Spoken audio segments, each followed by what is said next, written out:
so I'm the first person to put my hand up and say that I make the "there's no games on new generation consoles" jokes all the time. And while there's some truth to that, the game selection on PS4 and Xbox One has gotten way better. As a result, here's some games that I reckon are actually worth buying a PS4 to play. Stay tuned in 2 weeks for my Xbox One episode.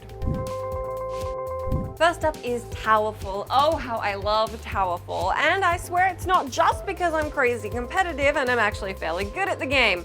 Okay, it's a little bit because of that. As my favorite of the games whose names end in fall, Towerfall is a great pixel-rific indie game that has you employing tactics, or in my case blind luck, to be the last man standing. You only have a few arrows each, but you can pick up your missed shots along with a whole lot of crazy power-ups, or just use double jumps and wall jumps to stomp on other people's heads, which makes the dead happen. Best served with a side of at least a couple of friends, Towerfall has you cussing and cheering with the best of them in the fast-paced action platforming gameplay. As for why it's worth getting on PS4, the controls feel exceptional, and gathering around a console is the most fun way to play Towerfall.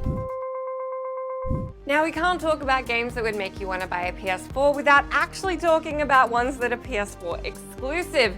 Take, for example, the epicness that is Infamous Second Son. Don't pass it off as just another open world game, because I know there's quite a few out there at the moment, but there's a lot about Infamous that really makes it unique. You play as a superhero, which means you have a large variety of different superpowers, a big focus on satisfying close quarters combat, and awesome ways to traverse Seattle, including a smoke dash and a neon run, all of which actually make you feel like a superhero. Second Son also continues with the series' good-evil karma system, which has an impact on your powers and the narrative. Like any good open-world game, it also has a bunch of side activities to keep you busy, but thankfully not enough to wear you out. It should also be said that the game simply looks freaking gorgeous. So gorgeous that Sucker Punch updated the game to include a photo mode, so you can take as many screenshots of your character shooting pink neon bolts in front of epic orange sunsets as you like.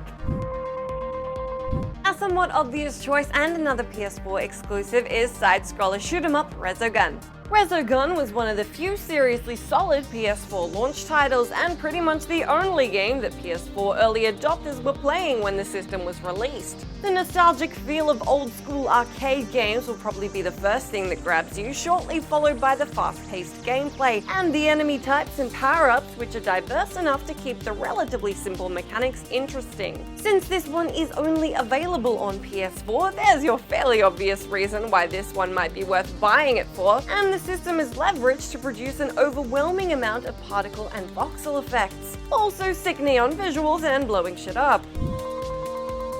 One of the lovelier titles to make its way over to the PS4 is Transistor. You can pick this one up on your PC too if you're so inclined, but if you want to kick back on your sofa with an isometric action RPG accented by an enticing soundtrack and gorgeous visuals, you don't need to look any further. Transistor is the sort of game that hooks you at first glance and does a really good job of keeping you invested. The combat is unique and tactical enough that it never feels like mere button mashing. The combat system requires real-time and turn-based mechanics and is supplemented with skill trees and RPG elements that keep your approach to the action your own. Just play it. Seriously, play this one. The PS4 and Xbox One may have started out with a fairly sparse and unimpressive game selection, but it's certainly getting a lot better.